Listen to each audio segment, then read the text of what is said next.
There's like an infinite number of ways to do things, even if you're going to stay in the system. But not everybody can like move to Guatemala and start a commune. And not everybody wants to. But you can reimagine what's possible for you in the system you're inside of. Welcome, dear Rosa. I am so happy to have you here, and welcome to all of you listening to this, to another episode of About Her. I am very excited that we can have a talk today about willpower, about discipline, about a life where we don't need to force things, but we can like actually allow things. And yeah, I'm excited to dive in. Before, Rosa, I would love to give you a little bit of space to just share whatever you want to share about yourself, what comes to mind, where you, just introduce yourself in the way you feel called to. Sure. First, I want to say thank you, Anna, for having me today. I am Rosa Hope. I am a PhD astrophysicist, but I'm also a lifelong mystic. So I have spent all my adult years studying both the stars and the soul. And that's given me a really unique perspective. And in an interesting way, studying the universe has brought me very much back down to earth. Over the years, I've really discovered, I've delved into the deep nitty-gritty details of spirituality and of physics and astrophysics. And at the end of the day, I've come to realize, especially in my own life, but in many other people's lives too, that the details matter way less than how we live our lives every single day. It's about what we're doing here. It's about the work we're doing here and how we navigate our human experience. So I'm excited to have this discussion with you today about discipline and forcing, because coming from academia, I have lived that path and know where it leads and have had such a rewarding experience rediscovering flow and rediscovering being gentle with myself and giving myself grace and what that has looked like for me. Wow. That reminds me of something you said before we hit record, which is like this, the way we live as a collective that kind of brought us to this point where we said like, okay, no, that's not what we want to do anymore. And I feel sometimes it kind of seems to be necessary for us to learn is to dive deep into the shadow aspect of forcing, like you say, in academics and in like normal quote unquote workspaces where there's a lot of push, a lot of force, a lot of hustle. And then we can come back to like, okay, no, I don't want that. And how could it look like if I opt out of that, if I say like, okay, no more of that. I want to live my life in the way I'm meant to live my life and not live up to the expectation of whom or Whatever. whatever most of the time. So like, I wished, I'm very idealistic. I wished we humans will find a way to like not dive deep into the shadow aspect, but enjoy the light aspect from the start. But unfortunately, we seem to like have to have gone through a lot of this force. And I think it's very necessary to like talk about the different ways we can ease out of that. Like you say, the gentleness, like being gentle with yourself, with your family that surrounds you, with the way you learn and live and actually like enjoy life and not just kind of live it through Monday to Friday and then enjoy maybe a little bit of the weekend. There's so much more Right. richness to discover. Yeah. Well, I have a lot. So this brought up a lot as you were speaking. But the first thing I thought of, there's kind of this metaphor that I think first came from the author C.S. Lewis. He was kind of a Christian mystic a little bit, very strong faith, so, take it with a grain of salt. But he believed, at least for a time, that suffering was how the light gets in. And the way he talked about it is like we are these unfinished blocks of marble. And our suffering is like this divine, like hammer and chisel, chiseling away this rough, unfinished block of marble to reveal the perfection within. And the way I thought about this metaphor the first time I heard it, because I do believe that to some degree, but I think there are different ways we can go about it. So, for example, in my 20s, I was taking my rough block of marble and just kind of throwing myself down the mountain. And as it hits the mountainside at these random impact points, it's slowly perfecting me, but in this really painful and chaotic way. And then after I everyone kind of goes through their spiritual awakening or whatever. After I had my Saturn return and everything Mm. got kind of burned down and recycled, and then I kind of built back again. Once I kind of understood what I was in the middle of, once I had understood that I was being called to a path, for lack of a better word, and I'd been resisting against that path because my take was like, I want to do what I want to do. The ego wants to do what it wants to do in life. And then spirit is kind of saying, okay, but you kind of paid the price for doing so. I wanted to be free. I wanted to do whatever I wanted. And what I started to realize was that by not following the call, my soul's call or my soul's purpose, I was just introducing a lot of extra suffering in my life that was unnecessary. And once I began to answer the call, not that it was easy or that any of this is meant to be easy, but I found a lot more fulfillment and a lot less unnecessary just suffering of my own making. That stuff kind of started to abate. And the way I think about it now is that I'm still this unfinished block of marble slowly being chipped away, but I have more agency and understanding now. So I am sort of like a co sculptor with my higher self or with the universe, where it's like I can kind of say, I'm ready to work on this part of me. And so we start chipping away at that point and like doing the work over here. And then I'll say, okay, that feels good for now. Let's balance this out. I'm ready to work over here now. And then we start chipping away there. And it's not that some random thing comes up anyway. Sometimes life comes at you and says, address this now. And it's kind of your prerogative to say, like, okay, if you have the bandwidth.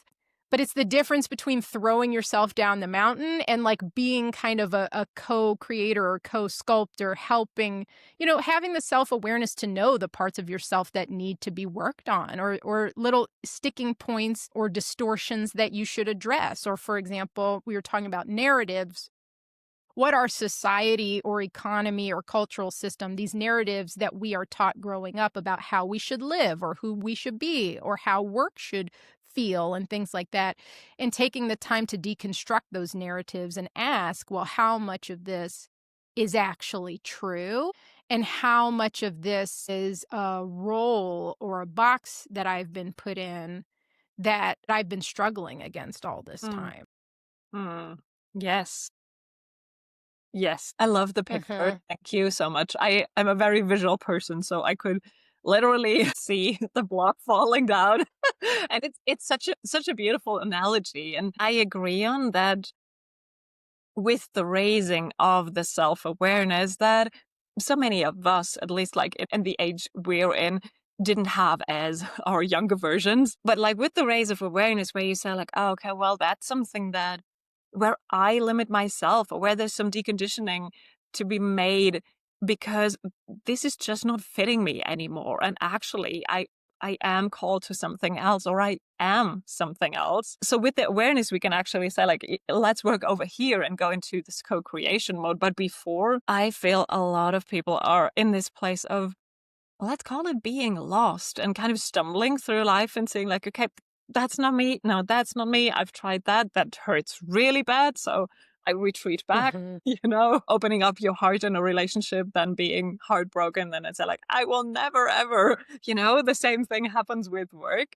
And then, of course, there's no never, ever. But I feel the point that is very interesting is the one where we start a spiritual awakening or start realizing that we do have the power to say like, let's slow down this wounding path or this like suffering path, or let's look over here instead of feeling vulnerable and open everywhere all the time, but kind of, yeah, come to a more gentle approach, as you said before, to say like, let's look at here, but then take a step back and see how beautiful everything already is, and not just go into this a shadow that I see a lot in spirituality is this hyperfixation on self-development out of a lack to say like I'm not good enough, I'm not healed, or Right. whatever healed might mean. And it comes out of this lack of I'm not good the way I am, so I need to kind of perfect myself. And Right. that's again like that's kind of not the right angle to go about. So this moment where you realize like, oh, I could do it differently. Like, how did you make the shift? I think that's very, very profound moment to realize, oh, I can actually have something to do. I actually have something to say in my own life. Well, this is I mean, I keep my head is sort of spinning as you're speaking because I'm thinking of all sorts of different things. So, one of the things you brought up that really struck me is this idea of like perfecting ourselves. I hear you. And I've had this discussion in depth before. The thing that's sticky about this is that for most people, spiritual awakening or the growth of self awareness comes from discomfort. It begins or it is triggered by the fact that we feel something's wrong or something's not working or we feel lost or this lack of a sense of purpose. And so in a way, there's a little bit of a paradox in this because humans oftentimes need to be backed into a corner to do something about anything. Okay. I think that goes without saying, but it's true with some of this work too, is that a lot of people, most people, as you mentioned before, have to go through the shadow and the pain in order to be motivated enough to do the big work, like capital B, capital W, Mhm. big work of our souls, big work as our purpose, that sort of thing. But the issue is that starts the pain and the suffering, of course, makes us feel lack or despair or Yeah. whatever is going on. But then we're also saying on the other side of this, all is well Yeah. and all shall be well. And you are perfect exactly the way you are. You're perfect and whole. You're already free. Mm. And the neophyte is saying, I am not free and I am not whole and I am not like, what are you talking about? You know what I'm saying? So there are these different levels of, I don't want to say like levels of understanding because it's not really about a hierarchy or something like that. There are different perspectives that we have access to based on where our headspace is at. And I think that's part of this conversation too, is understanding even in a place where we're having a real hard time. Today stinks. I hate my job. It's not a fit. My relationship is having problems or whatever's going on. Can you be in that and acknowledge those valid feelings of disappointment and struggle and access the part of yourself that feels all is well and all shall be well? You can't find that. You can't access that if you're pushing and fighting. I think that's kind of the core of this entire conversation is if you're pushing and fighting and struggling, that is sitting inside the dual thing. I don't have this and I want that. And you have to be able to melt that somewhere in your mind, somewhere in your experience. You have to be able to melt that down. Well, maybe this is why astrophysics kind of helped me in this way, because when you're thinking on a cosmic scale, your car trouble is no big deal.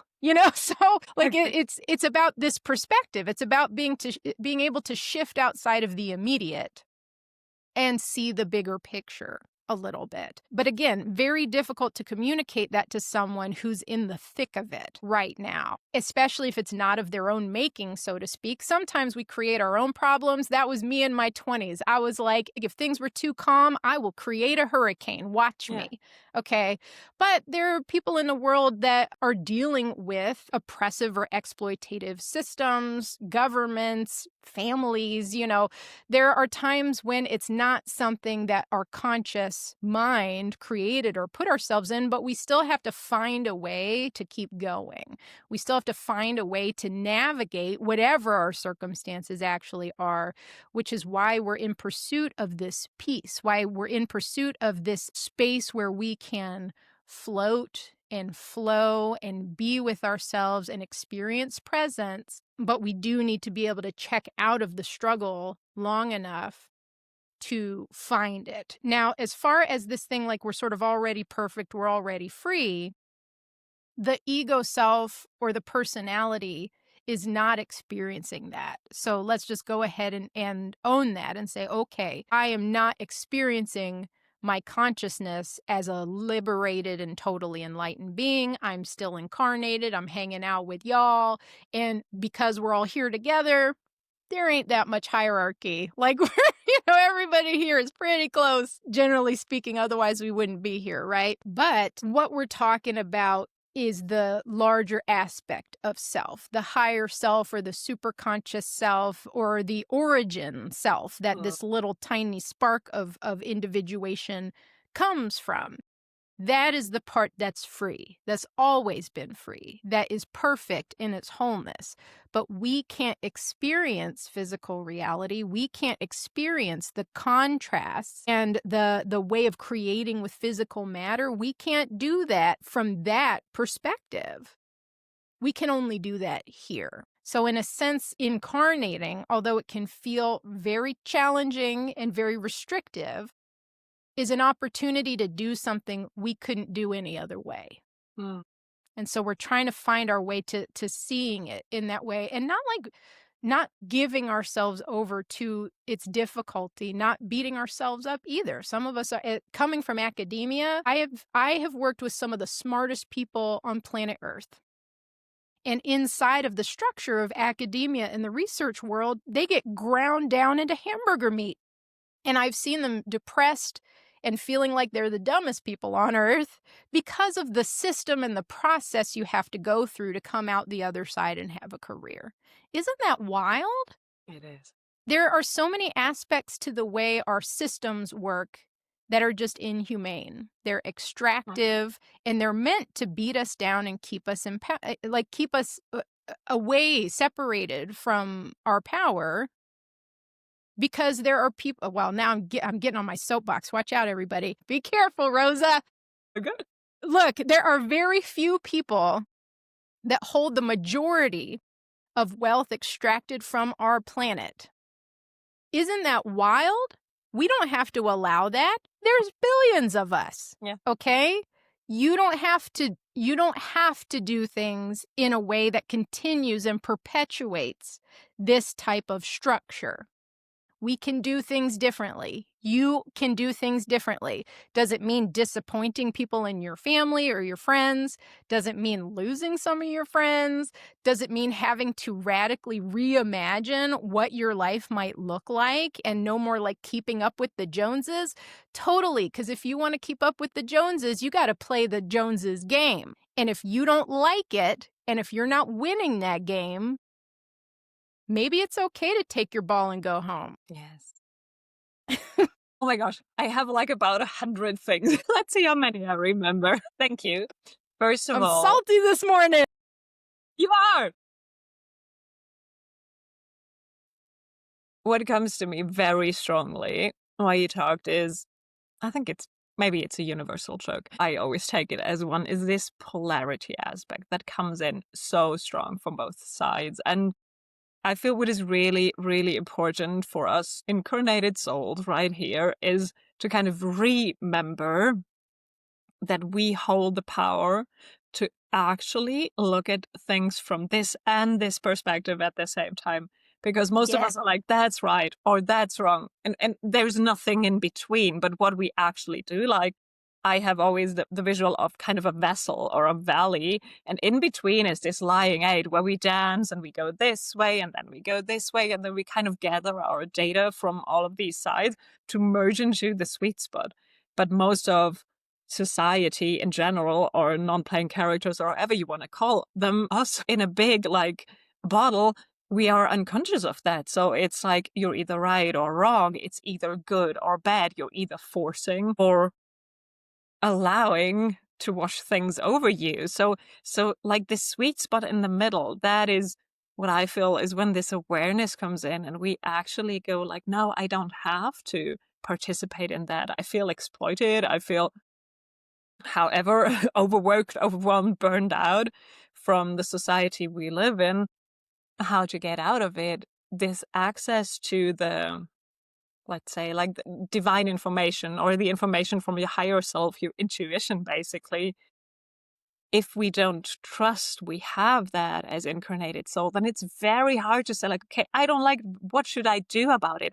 I have to. And then there comes the victimhood in, and we go into this black and white thinking again of saying like, oh, but I have to endure it. I have to work 3 jobs because otherwise I can't pay my rent. And I am a strong believer in we have chosen that.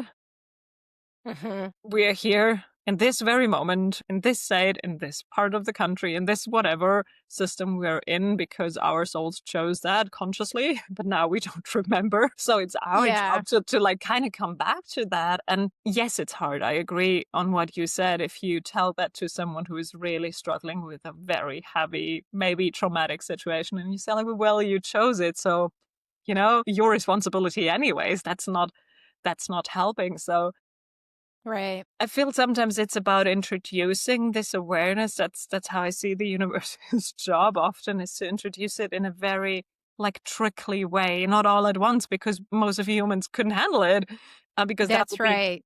much too much. And that is something Yeah. that I'm struggling with since my early childhood, because I've remembered everything until 5. And I was speaking with the angels and everything was so clear, and I knew my purpose. And then like I kind of looked out and said like, the other people aren't doing that, so maybe that's looks like I'm wrong. What you said about the academics, kind of, questioning myself, and this whole struggle that then led to me remembering myself was built out of the pain of being totally lost, or how you Hmm. described it, kind of pushing myself down a hill, to kind of see, who am I? What should I do? And only in this part of remembering that came back the consciousness of, I actually choose that, and actually everything is kind of super well and totally okay, and I'm already whole. But the perspective was so hard to keep, the human and the higher perspective at the same time. And if they intercommunicate, like, sometimes it's just a lot to deal with both of these aspects, to not overwhelm, Right. to not bypass. So that Right. is a question that I would love to ask you, maybe because I've struggled so much with it, is to say like how to balance in the Hmm. sweet spot between what the ego wants and where the higher self says, well, you have access to everything. You're already whole. So what's the struggle here?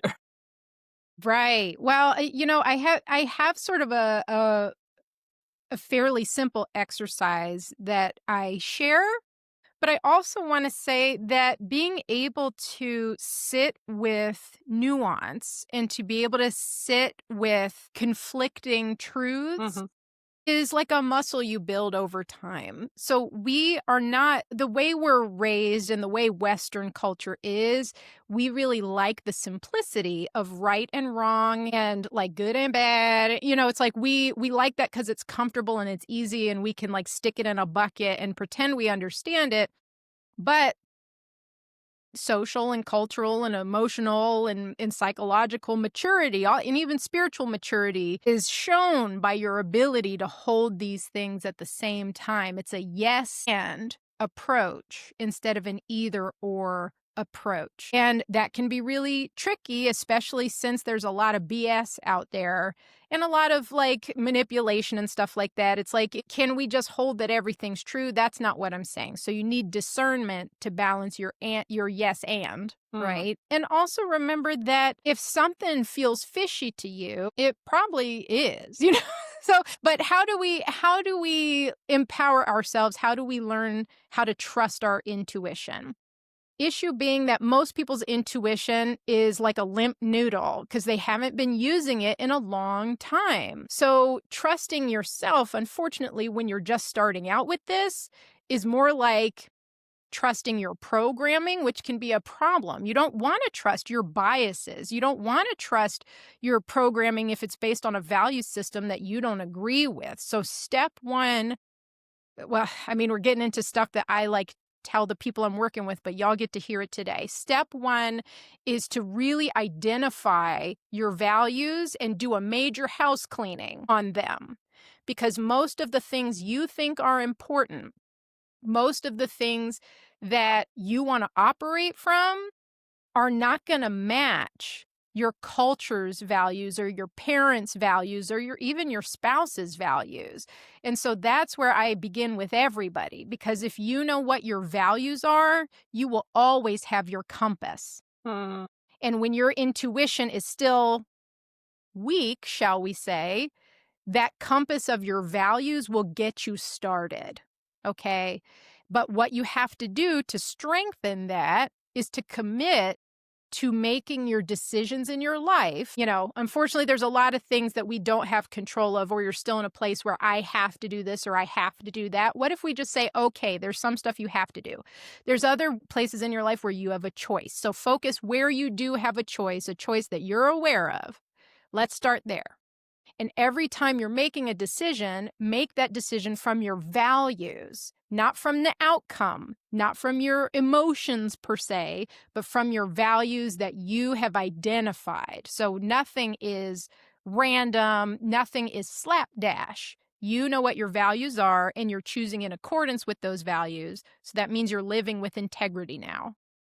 So when you start there, you'll begin to notice that your intuition is speaking to you more and more loudly.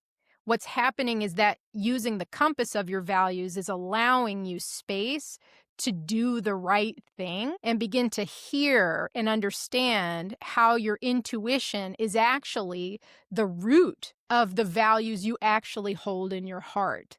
It is the root of those things. So you're kind of working backwards in this practical way in order to gain access to that deeper knowing that can guide you. There was something else you mentioned too, which is balance. How do we balance these like different aspects? So when I think about like forcing and pushing or trying to use willpower to change, that is a very kind of masculine way of doing things. As an academic, everything was the masculine way of doing things in that field. And so I've been very deep in all of that. And I don't want to malign it completely because in some ways, no projects would ever get done without some of that masculine energy, particularly at the end when it's not fun anymore.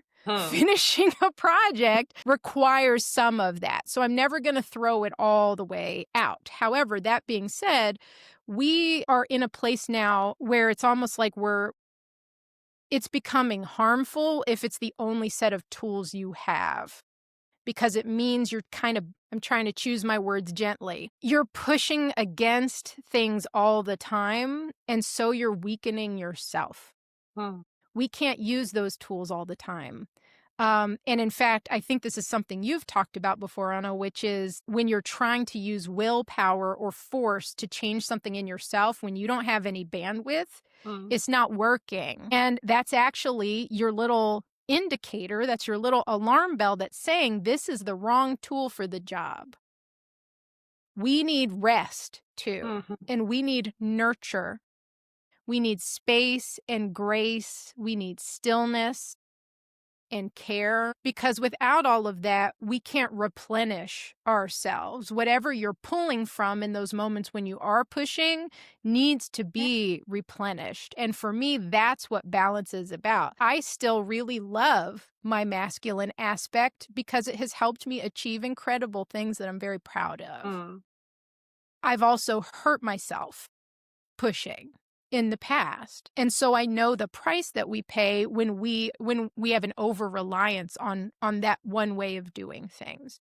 And so my journey, especially coming out of my PhD, was relearning how to care for myself, how to give myself space, and to rest, learning how to really rest. And out of rest came pleasure, which is something that I hadn't really experienced for like most of my PhD process. I'd just been working too hard. But in learning how to rest, I discovered there were things that I could do like for fun, for my own pleasure, my own interests. Like I started reading not for work, but like for fun. And I went back to dancing. I go to dance class now. It's not just my kid who has activities. Now I have activities too, right? But it's these things that support my well-being, not as a punishment to myself. You know how some people go to the gym to like punish their body into being hot?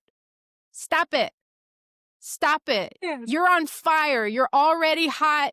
Do what feels good. And for me, I learned that being on a treadmill, I was like, I am not a hamster. This is not working for me. It's joyless. And if it's joyless, I'm done. But what do I love doing? I love to dance. I love to feel music in my body. I love to master an expression. of something else, or to allow my own expression. I love doing other people's choreography, and I kind of like making up my own thing too. But it's something that is not supposed to do anything. I'm not going to go be a ballerina or something. It's just something I like. And so having more of that in our lives, allowing ourselves to have more of that. Again, if you're one of those like productivity hackers, you still should do this because it's refueling you, it's replenishing you. And I'm like, God forbid you're a productivity hacker, but that's just where some people are, right? Mm, I'm happy for you if it helps you in the things you're trying to do. I think my goal ultimately is to help people rebuild their self trust, which you were doing. But the reason I want to help people rebuild self trust is because it helps us experience more peace, more self assurance, understanding that when faced with a decision, we're not lost anymore. We know exactly where to go. And if you're feeling lost, go back to your values and be like, based on these, what is the right move? And that can feel really scary because it means a lot of times the outcome is not accessible to us. It means we don't know what's going to happen. We can't predict what will happen because we're not choosing based on outcome anymore. We're choosing based on our values. But what you will always have when you choose from your values is the peace that comes from an integrous life. Mm. And there's no other way to get that. I love that very much. And I thank you so much for making that clear, because I feel out of various reasons of this fast life that we collectively living is that people tend to forget their values and they kind of just react, not just to like kind of lower that, but reaction is so common. And then maybe a month, a week, a year, a decade later, you think like, oh, why did I actually do it? It wasn't aligned with me. So the values weren't present in that moment, but to come back to them. And I agree totally. The pleasure and inner peace it gives you to act out of your authenticity, out of your soul's calling, out of your values, there's nothing better you can actually get. So to take it, it's in your own power and also your own responsibility. And with that, I think kind of if you step out a little bit bigger in that, that's where the masculine and feminine energies that you talked about come in. And thank you very much for not demonizing the masculine energy. I've seen that a lot lately. Okay, well, I totally admit we have gone quite overboard on the masculine energy collectively, like much too much. But that doesn't mean that it's initially bad or the wrong thing to do. It's more about we have just leaned on that much too much. And so it's about coming maybe like a little bit to the feminine side, but then like at one point or another, balancing in the middle and say like you say, masculine energy gives you so much. So it's an amazing thing to access. It's an amazing energy to tap in, but with the other part of resting, of femininity, of flow, of accessing your intuition before your logic. So it's more about the balance than about the energy Exactly. itself. So that is something that Exactly. I feel is often kind of misunderstood. It's like, oh, I was too long in my masculine. Now I'm doing it all. Yeah, but you don't want to fix an overcorrection with Yes. another Yes. overcorrection. And that's what a lot of time happens. I've talked about this in the last weeks very much when it comes to habits. That's how we connected in the forcing and the pushing, because I've seen so many of my clients coming to me saying like, I wanted to implement this for so long and I haven't. So now I'm going to make it up by pushing extra hard. And while that logically is totally understandable, it just does not work 99% of the time, I feel. So it's again like balancing out masculinity with masculinity, and that doesn't work. Right. At least in this sense, minus and minus isn't going to be plus. So it's about, again, the awareness that we've talked about, to say like, oh, now I'm working on this part of myself, but I choose to do it in a gentle way. I can use both the masculine, I choose to work on this, and the gentle female in the space and the time and the gentleness that is necessary. And that's where I feel we get into this creative sweet spot that you so wonderfully pointed out as inner peace.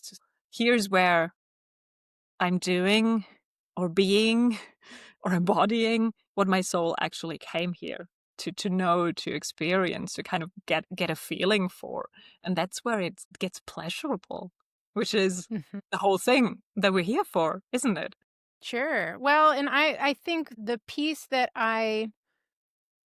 I mean, it's like I'm kind of realizing it now that just while I'm talking to you is that I couldn't access maybe, well, it's like pleasure can be a little bit of a sexy word and like, yes, that, but not only that. So I Uh, guess what I'm really talking about is enjoyment. I couldn't access enjoyment of my human experience when I was run ragged. And that's why rest came first. I couldn't get there without resting first. So, and another thing about this is that, a lot of the work I've done over the last decade has been highly technical. I've been coding for a long time, and I can think of so many times where I'm wrestling with some problem in my code and I will be banging my head against it. I will stay up all night working on it. I cannot fix it until I finally get so angry I abandon it and just stop working and take a day off. Go outside, work in the garden, or just like stay in bed and read a book or whatever. Just like not work on it. Give myself some space to rest,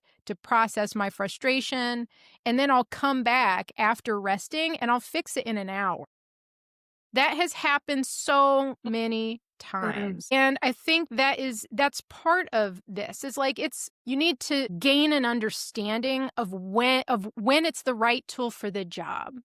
So sometimes rest and flow and nurture is absolutely what is needed. And you can probably tell that it's needed because you feel like you're banging your head on the wall. So there you go. Done. I'm glad I fixed that for you. Now you know. Like when you feel that way, it's time to invite in your feminine tools. But again, still, I stand by what I said though, which is that especially when you're working on bigger projects in your business, in your life, even if you're crafty. Like I like to knit also. So I love crafting. I love gardening, but there's like the fun part that's closer to the beginning of the project when you're still feeling inspired and you mhm. have this vision and you're like, okay, I know what it's going to be like. Like I was knitting a little stuffy for my kid and it's so cute and I'm knitting everything and it's looking all great. But the end of the project, there's no more knitting now. You just have to sit there for hours and sew it all together and it is lame. It is not fun. It's boring. You can't even like watch TV because you have to like look at what you're doing. And so there's always this resistance to that part of the project is when you're finishing or when you're cleaning up. Like no one likes to clean up after the fun part, right? I deal with this with my kid also, which is that the cleaning up is like Yeah. not the fun part. But that is when your masculine is the right tool for the job because you understand that it's not the part you like are attracted to because it's not particularly enjoyable, but it's something that still needs to happen to to finish this creation in the physical. What you have done is magical. Knitting a stuffy that was a ball of yarn and now it's something that your child loves is being a magician. You have made something not from nothing, but you know what I'm saying. Your idea and then your creative energy has gone into creating this thing, but no one's going to be able to enjoy it if it's unfinished. So that's one of those moments where it's like the feminine helps you with your creation and with your ideation, and then the masculine helps you with those little details that are required to get to the Mhm. finish line. So, this goes back to, I harp on about like integration all the time, and this word means 100 different things. But this is the perfect example of when it means bringing two things together and knitting them together, being able to bring your masculine and feminine aspects and tools into harmony with one another is how the thing happens. And what you're teaching is so important because in our In Western culture, the feminine has been so repressed Hmm. and suppressed and oppressed for so long that we don't even know what those tools are.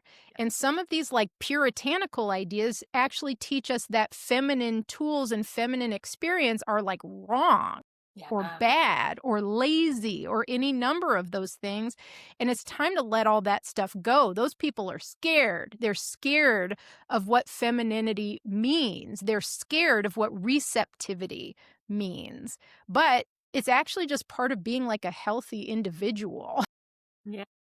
Being able to encompass both of those things in a balanced and harmonious way. Yes. You know what I'm saying?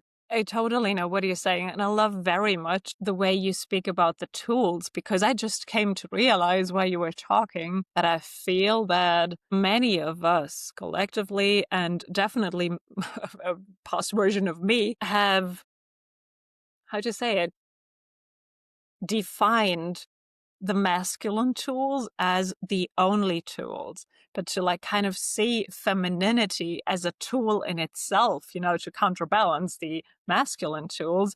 I feel that is something that needs to be like really worked on and brought awareness to say like, okay, rest is not unproductive. Your creative knitting is not just a cute little thing you do. Like, there's always this devaluing, like at least where I live in Europe, that has been there for a long time.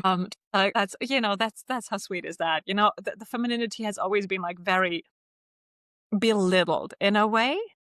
And therefore, it's not even recognized as a tool. So I feel it's a lot of redefining and re-looking at these qualities. And then we come back to your values, of course, to say like, okay, what is important for me and how can I kind of come into balance in these various aspects and don't say this is more important than this, but kind of like equal them out and say like, it's very important for me to knit, to be creative, to paint, to whatever. I love sewing, so to do that, even without an outcome that does have any means or would bring me money, just out of the joy of doing things and seeing that as equally important as, I don't know, writing a messaging for my next sales page for my next offer, which would be the masculine, totally unfun part for me. But both of them are important to kind of be a human being balanced in the middle and not just a robot for productivity or following. Yeah, well, you are not a sales machine, right? Like you're a human being. And I think that's part of what might be lost in this. I'm so happy to reframe the conversation, by the way, in order to bring these things into parity and to show that both are equally, should be equally valued in our society and in ourselves as individuals. But like, what are we doing? We're not here to make money or be productive. We do need to sustain ourselves, and be able to like eat and survive and that kind of thing. But man, capitalism, okay? I'm just on it this morning. Here I go. We have been taught that things only have value because of what type of money Mm-hmm. they can draw in or be exchanged for. And there's a deeper issue here that we see in the fact that teachers, like in the United States, get paid less than managers of fast food chains. Okay? That's some realness. That is an example of the issue with value. Like, I'm not talking about like personal values, I'm talking about value like dollars and cents value in Western culture. That's ridiculous, right? Because it's like the people who are educating the next generation that are going to be the means of production for rich people should be heavily valued, right? Because it's like a highly educated workforce means the creation of better technology and blah, blah, blah. So even from an economic standpoint, teachers should be valued higher, but you can't directly show that what a teacher does leads to profit. Mm-hmm. And so they don't make any money. There's no shareholders. There's no impetus in this economic system to pay them more, frankly. So this is a reflection on the personal level too, and the fact that creative endeavors and in fact creative careers are devalued. Caregiving careers Mm-hmm. are devalued because they can't be connected to profit the way being in tech or something like that can be. And I think this is a pox on our society, right? Because it essentially means that we are being taught from a very early age that our life experience doesn't matter. Only what we can produce for money matters. And I could not be more out of sync with that idea. You are stuck with yourself. You are the only thing you actually have control over. Are you really going to define your experience based on money you can make? Like, what is that even about? It's your experience. What is your day like? What do you want your days to be like? Like that's the middle of that's the center, that is the kernel of living a fulfilling and meaningful life, is having a good understanding of what actually matters to you. What's going to make your experience here more enjoyable? You are absolutely allowed to do something just because you like it. Come on. If you work for a company, your boss is not going to go out of their way to make sure that you feel fulfilled, because that's not their job. It's their job to make money for the company, not even for themselves. Like, this whole thing is a mess, y'all. So, like, forget all of that. That stuff is a story. That stuff is a man-made structure that probably isn't going to last much longer. Bigger conversation. Think about your experience, your internal experience of your own life. You feeling pretty good about it? Fantastic. Tell your friends how you did it. Are you feeling really bad about it? Like it's not going great right now? Figure out why. Go inside and say, what am I doing that's giving me the ick? Is my job giving me the ick? That means it's probably not in alignment with my values. Is my relationships giving me the ick? There's something going on there. There's something to look into. Get curious about what the issue is. Don't just say, this is how it has to be. This is what I have to do. Because, like, sometimes it's true. It's like I need to pay my mortgage or I'll lose my house. That's just a fact, right? But, like, these are bigger issues than that.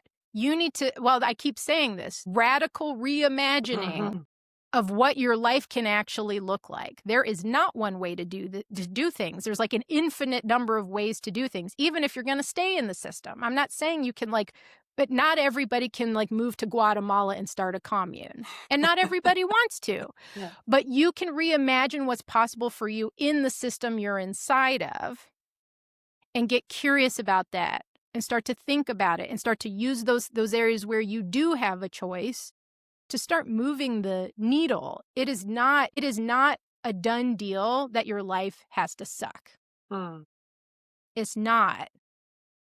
But you got to do something. Well, of course, now I'm going the other side. I'm like, you got to do something about it. And by do something about it, I mean rest. Point blank, I think we need to stop here because this is the perfect ending, even though I have like about 100 more things I would love to discuss with you. But yes.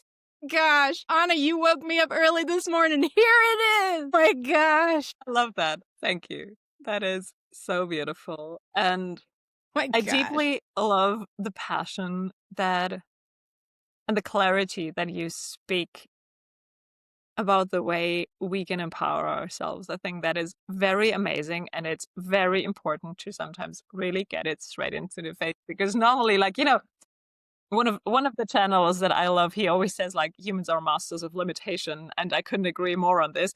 Normally what happens after a speech like this is like someone saying, but I have to do this because there is no other way, and it's just, you know, belittling ourselves again. So no, that's not the only way. Yeah. Get creative. Get creative. Radical reimagining. And it could be so much fun. Like if you reimagine your life not out of lack, but out of like, how many other ways are there to do things? It could be actually a lot of fun to just reassessing what you could do different. It can be such a fun process. And that's always something that I love to come back to, is like shadow work or kind of changing your life in any ways or means does not have to be a draining thing. It could be actually quite a beautiful process if you don't go there from this little victimhood that says like, oh my God, I'm the poorest soul in the world, and if I could ever change, then it must be through hardship. Because that's not true. No, no, and actually, once you get more into it, it stops being about that. You have so much more agency to decide where you wanna grow.